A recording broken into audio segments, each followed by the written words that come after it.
Hello, BookTube. It's Wednesday, and it's time for another shelf tour. This is shelf 5 of my transport section. There's a lot of railways and some shipping in this one.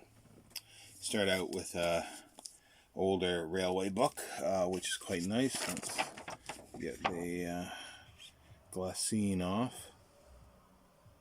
and it's nicely embossed there, gold embossed. It is The Working and Management of an English Railway by George Findlay.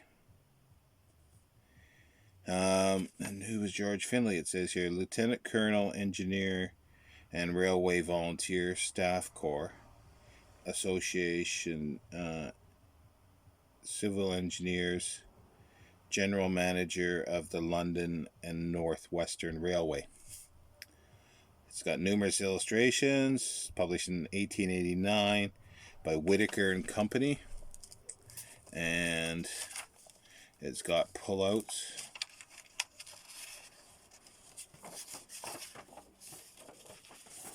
There's a little map of some sidings.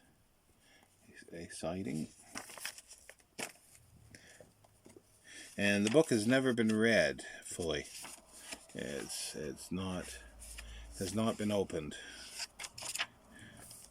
I haven't got around to reading it yet myself.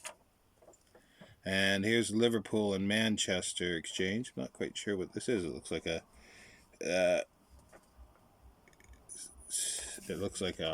CCG graph or ECG graph. That is. Can't read the writing, it's way too small. And other spot illustrations. Yeah, I'm sure that'll be quite interesting when I get around to it. I don't know where to put it. And here's another one of those series from David and Charles. This is the Somerset and Dorset Railway, new edition, by Robin Athill. And there's a listing on the back, like there's we saw one yesterday, Forgotten Railways, and there's at least 9 of those that are listed on here,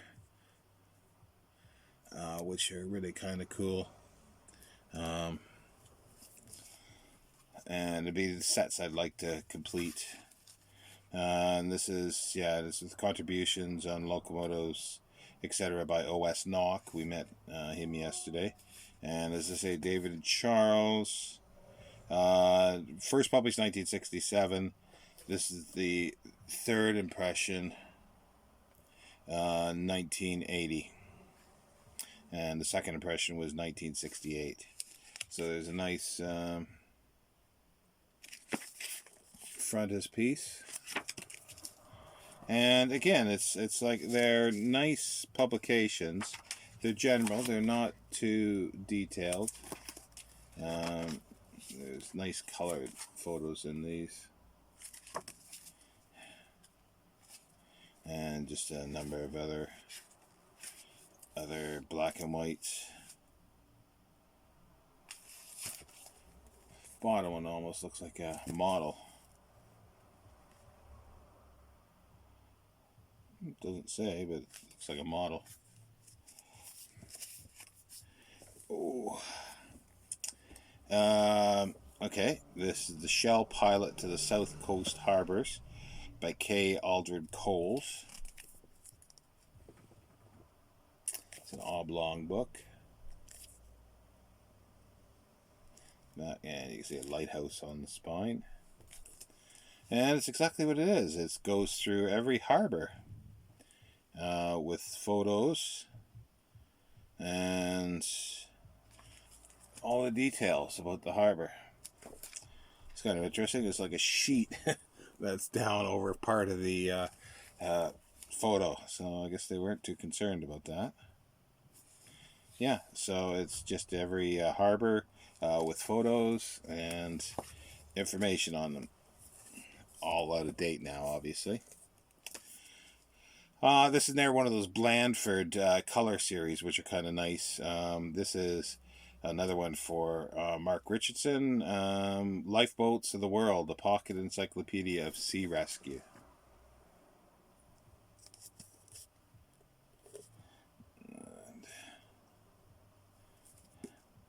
By E.W. Middleton.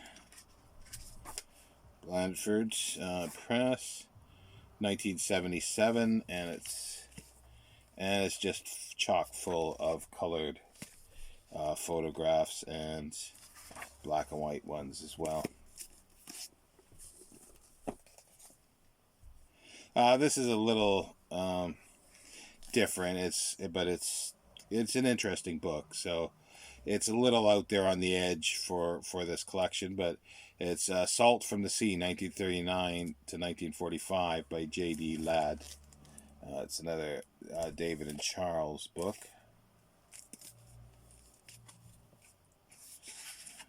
Yeah, it was only £2, so hence why I picked it up and why it's in the collection. David and Charles, 1976, and it just shows all the landing vessels and troop ships and so forth going across the channel.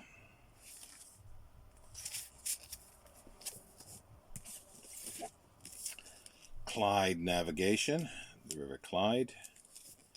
A history of the development and deepening of the River Clyde by John F. Riddell.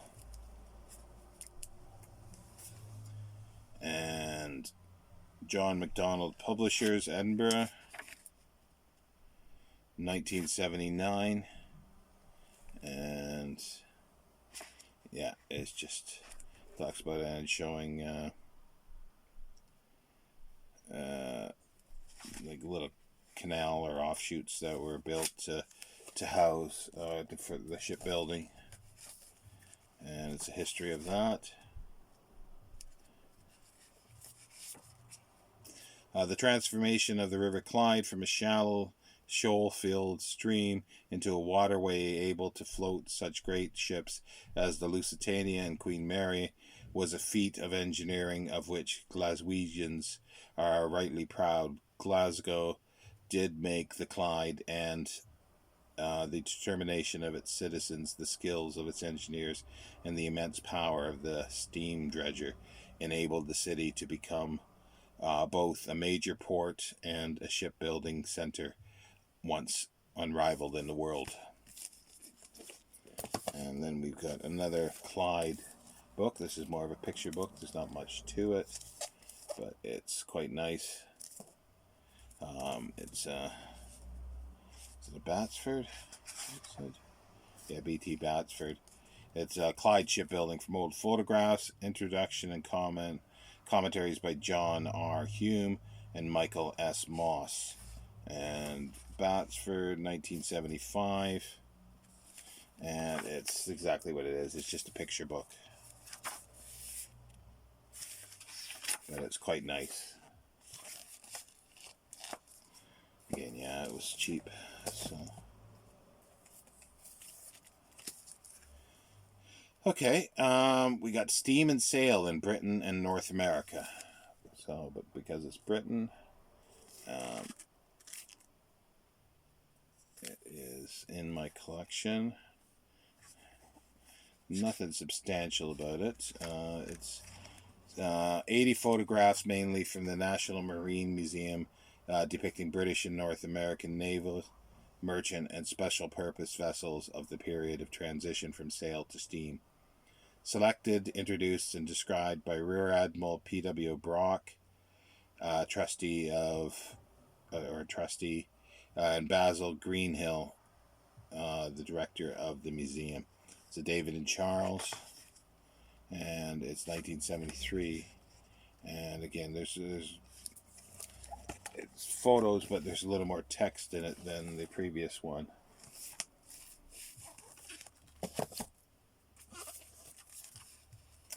Here we go. The Liverpool Overhead Railway. Charles E. Fox, revised by Adrian Jarvis, 1893 to 1956. Again, it's a very slim book. more of a picture book, but yeah, when they were available for £1 or £2 a piece, there's enough information to make that worthwhile, and the photographs are definitely worth that amount.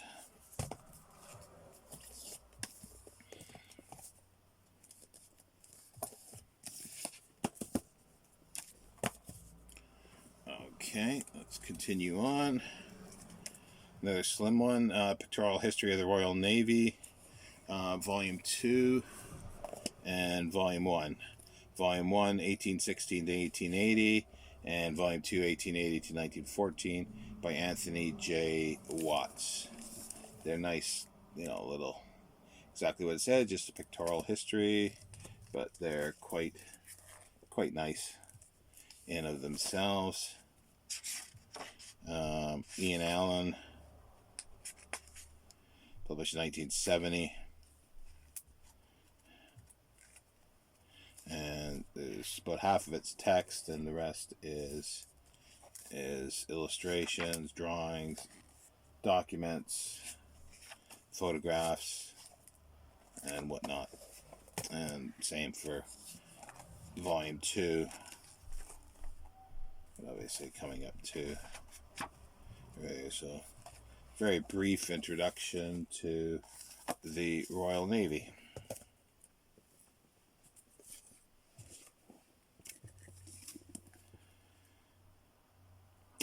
This is there's some sort of coastal stuff, but there's some even further out. It's Some Ship Disasters and Their Causes by K.C. Barnaby.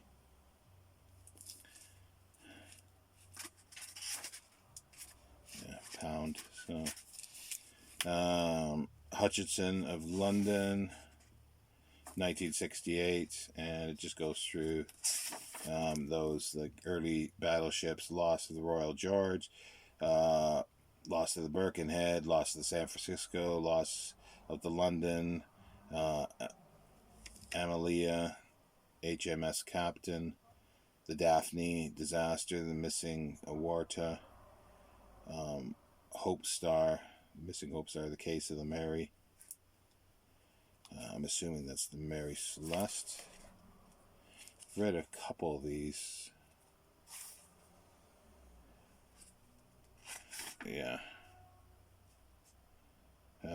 It's just all sorts of brief descriptions of ships that have been lost and or sunk,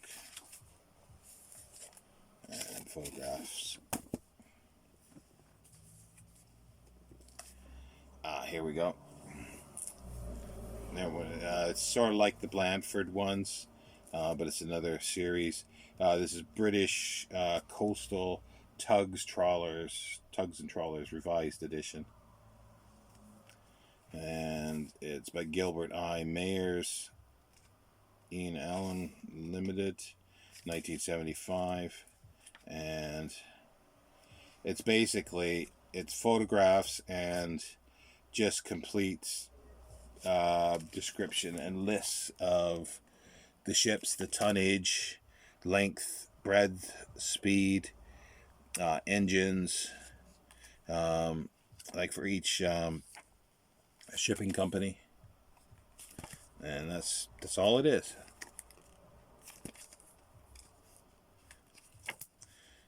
And quite a few photographs.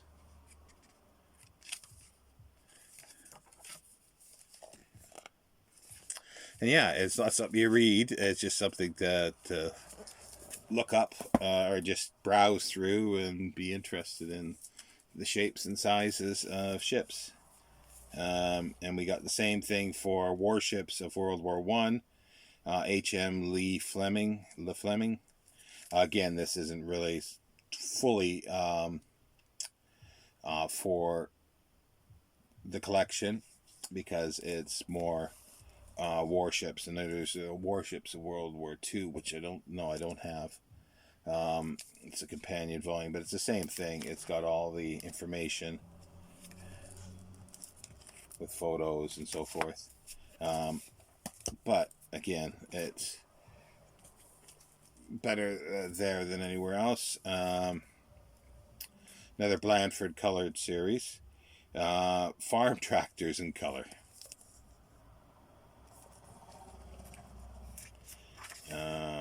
Blandford. It's by Michael Williams. Drawings by John W. Wood, Brian Healy, and W. Hobson. And this was published in 1974, reprinted in 1976. And yeah, it's just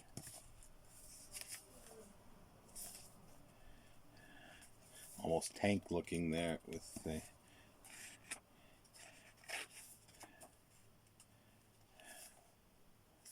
Yeah, so again, it's not all British, I don't think, or at least not all. The pictorial history of the homely farm tractor provides not only a study of technical development, but it is also a fascinating summary of the history of agricultural mechanization.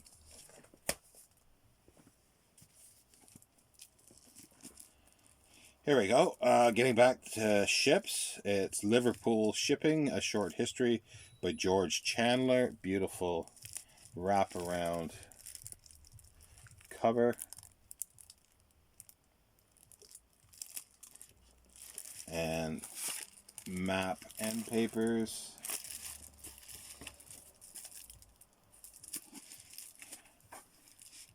It's the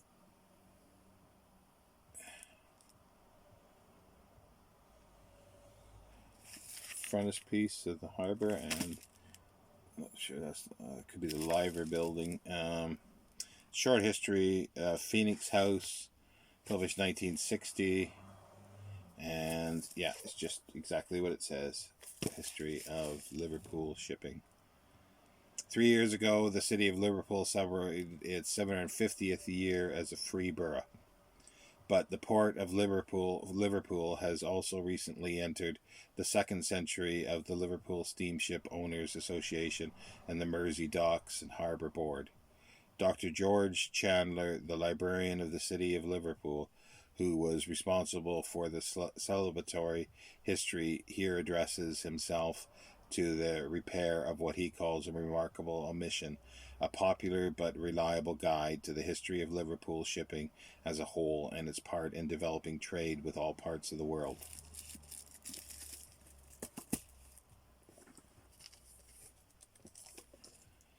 Okay, from Esk to Tweed, Bruce Lenman. Another wraparound cover photo. It's Harbour, Ships and Men of the East Coast of Scotland. It's Blackie, published in Scotland, 1975.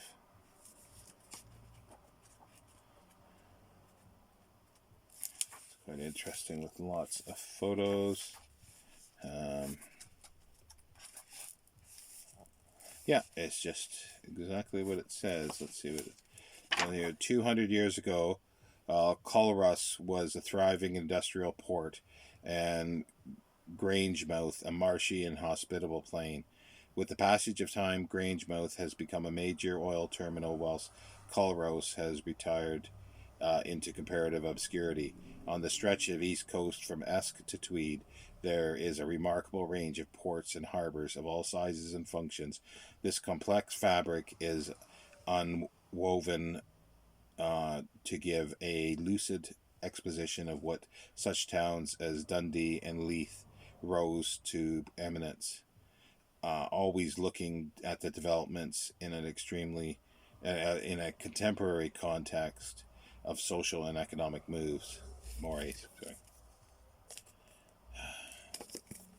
Brain doesn't read words correctly at times. There we got another one. SOS, the story of the lifeboat service. Cyril Jolly. I think it's the same author. Castle and Company, 1961, reprinted 74, and lots of photos. And it's yeah, it's exactly what it is. The history of lifeboat service. In these 150 years, over 96,000 lives have been saved by the gallant men of the lifeboat service.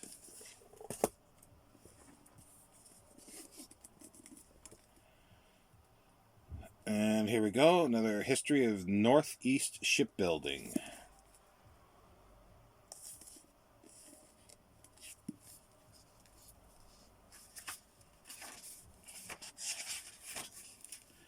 George Allen and Unwin.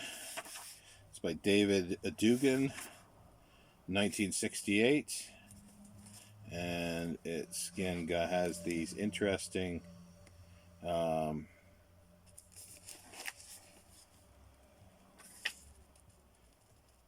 launchings of ships over 100 GRT, including warships. And they've got year by year and the number of tons, the numbers of the ships. It doesn't give the names, but it's just, row after row of all the ships. And there's like employment in shipbuilding, consensus records, how many people were employed. Like, for instance, in 1861 in England and Wales, there were 43,779 employed. In the Northeast, 9,475. But we look at 1965, 222,000 in England and Wales, and 45,280 in the Northeast. Today, it would probably be zero almost. Average numbers employed in annual wage.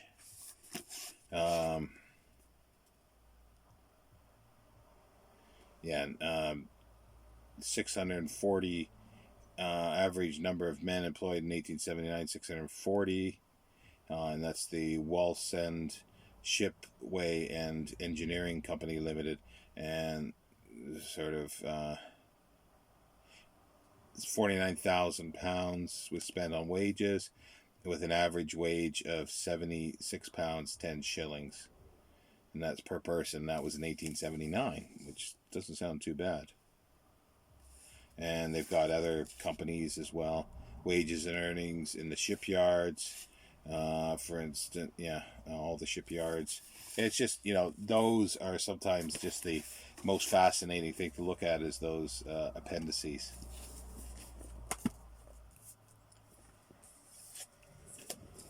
A Life on the Humber, Keeling to Shipbuilding by Harry Fletcher, with an introduction by L.T.C. Rolt.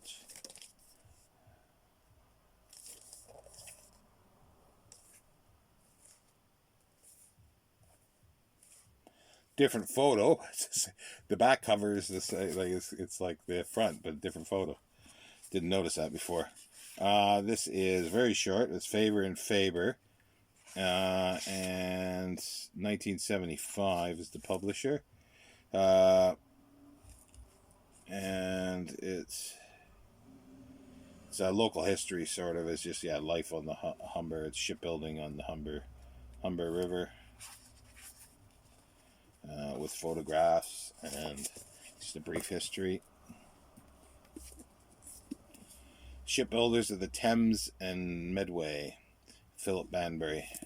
Another David and Charles publication. 1971. And it says, when shipbuilding on the Thames virtually ceased in 1915 and the Medway's production shrank after 1951 to an occasional submarine, it marked the end of 4 centuries of intensive activity, during which something like 5,000 ships were built on the two rivers, from 4 royal dockyards, Deptford, Woolwich, Chatham, and Sheerness, and at least 160 private yards. Came battleships, frigates, torpedo boats, East Indiamen, tea clippers, mail steamers, and a host of other craft. Among them were the Great Eastern, 27,384 tons displacement, the largest merchant ship launched on the Thames, and HMS Thunder, 22,500 tons, the largest warship. At the other end of the scale were tens of thousands of boats of all types, wherries, row barges, tilt boats, hoys, Peter boats, smacks, lifeboats, and yachts.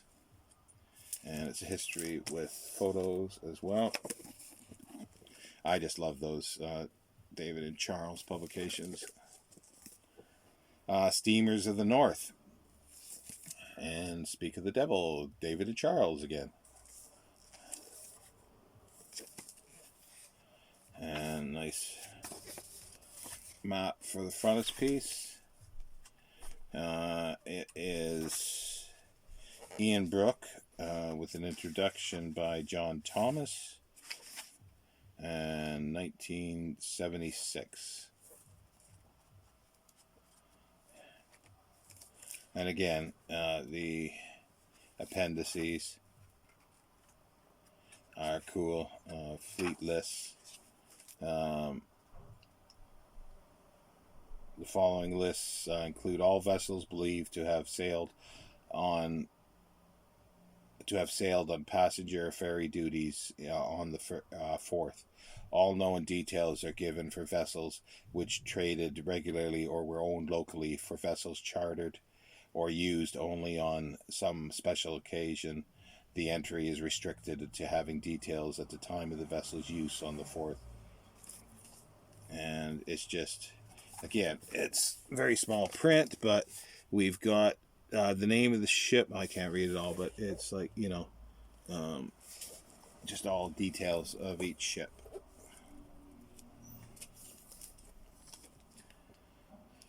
British Railway Tunnels, and exactly what it is. It's a book on tunnels by Alan, the author is Alan Blower, and it's Ian Allen, it's the publisher, 1964, and it's got photos, and it's basically just a listing every tunnel, and it's got all the details of it, like brief technical details. Let's see, which tunnel is this?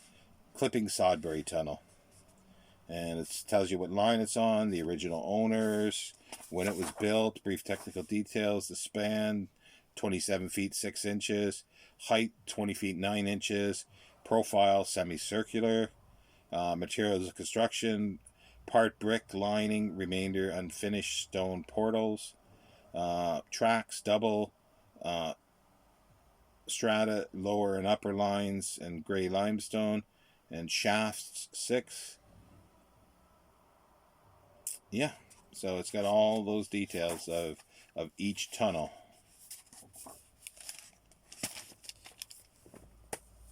So again, not sort of, a book you read from cover to cover. London Docks, 1880 to 1980, Civil Engineering History by Ian S. Greaves. So this doubles up for my London collection as well. Let's see here. Published in 1980 by Thomas Telford Limited. It has a nice map of the docks and the Thames.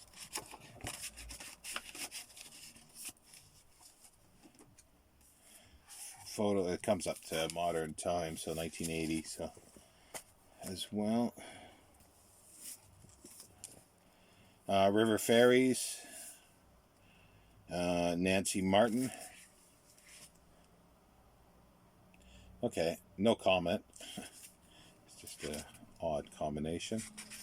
Terence Dalton Limited, 1980. The use of ferries in Britain dates back into antiquity. Some were mentioned in the Domesday Book, but others have a even more ancient origin. Nancy Martin discusses the ferrymen themselves, the licenses and tolls, the rights and obligations of the ferry owners. She introduces a whole variety of ferries, some long since passed and many still in use. the Mersey ferries serving the Birkenhead, Walsey, and Liverpool area, the Hythe ferry across the River Test at Southampton, the last of the chain ferries across the River Yare at Readham in Norfolk, and the Gravesend to Tilbury ferry used by Charles I on his way to woo the Infanta of Spain, and the Bridgebury in Burr Island sea tractor in Devon, which stands high on 4 large wheels. And there's lots of photos were available. There's the horse pulling a hay wagon. That's, well, it's not pulling on the ferry, but yeah, just a lot of that. It's a sort of, it's a weird texture for the paper, and there was a price sticker on there that obviously didn't come off very easily after years. The Railway Navvy, that despicable race of men, in quotation, by David Brooke. It's a David and Charles book again, and 1983, and it's got photos, building railways, bridges, and so forth. An object of contempt and even hatred for his riots and randies, the Railway Navvy nevertheless accomplished an extraordinary feat in constructing over 20,000 miles of line in the 19th century. Only during the final years of that period was his position as the king of laborers threatened by the mechanization of railway contracting. Until then, the navvy was regarded almost as a social outcast, although the extent of disorders has perhaps been exaggerated. Nonetheless, his drunken brawling on payday and notorious immorality caused him to be regarded with fear. When the 4,000-odd men who labored on the tunnel at Box departed, the villagers were said to have rejoiced. It's quite an interesting book. And then, yeah, on the back, it's got the Regional History of Railways of Great Britain series. Yeah, it's another series that I want to get. I've got a few of them, but not all of them.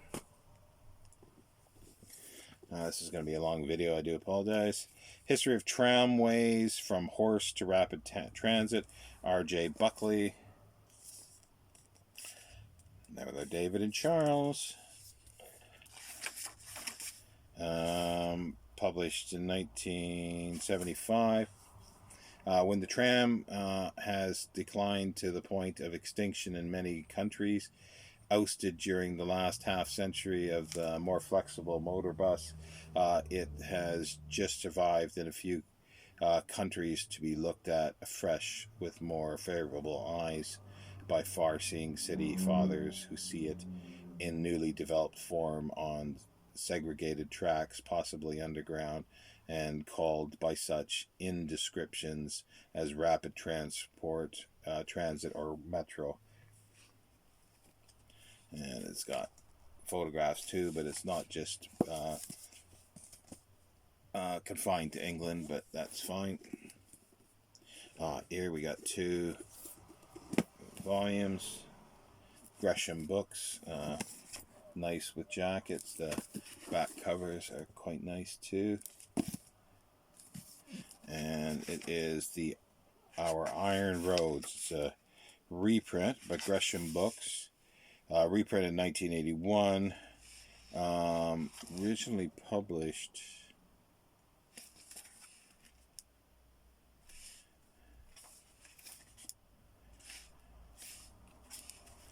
I'm not sure. 1800s, I know that. But yeah, it's got etchings throughout. So it's 2 volumes. It's quite nice.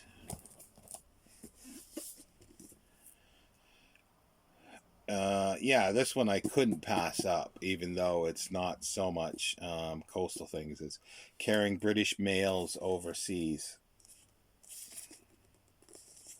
That is, I couldn't pass this up. It was a little more expensive than £1 or £2, but not by much. By Howard Robson, George Allen and Unwin, 1964. Professor Robinson recounts the growth of the overseas postal service by the beginnings of the cross-channel service in the reign of James I, which necessitated the appointment of a separate postmaster general for foreign parts to the present day worldwide network. So yeah, so it's channel stuff, so it does talk about southern ports, so there we go, it fits. Another one of these Shire books of London Inn signs, Dominic Botherow, and yeah, just the usual thing, 60 pages or so. Oh, there's the Sherlock Holmes one, which is kind of neat. This was done in what's the publication date, 1990, and yeah, it shows just black and white photos of inn signs, and here we got a bunch of very picture book things, but they were nice. Steam trains down the line, just some a little better than most. Some fabulous photographs in it. This is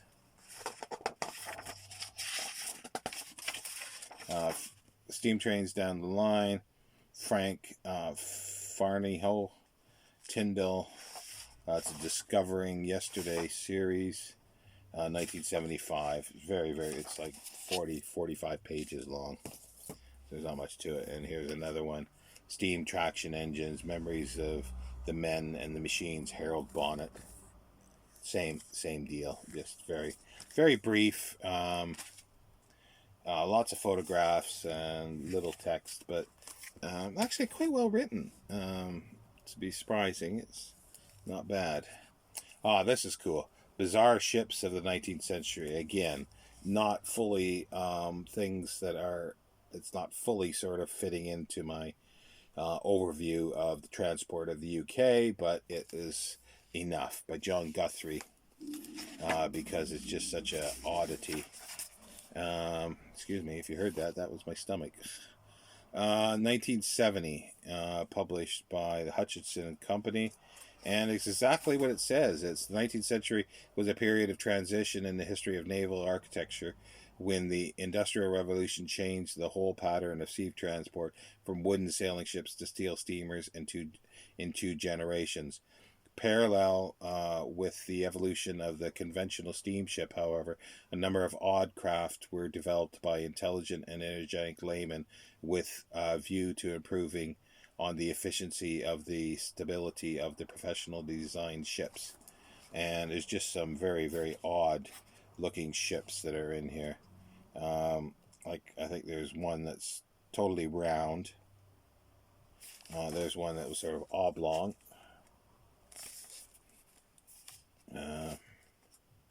Yeah, there we go. It was just too good to pass up. There's two more books to do. Another book on bridges, British bridges. It's a heavy one. Public Works, Roads, and Transport, Congress, 1933. So this is a more technical book. Not too technical. I don't have any engineering ones, which I could get. And I kept wondering whether I should get those or not.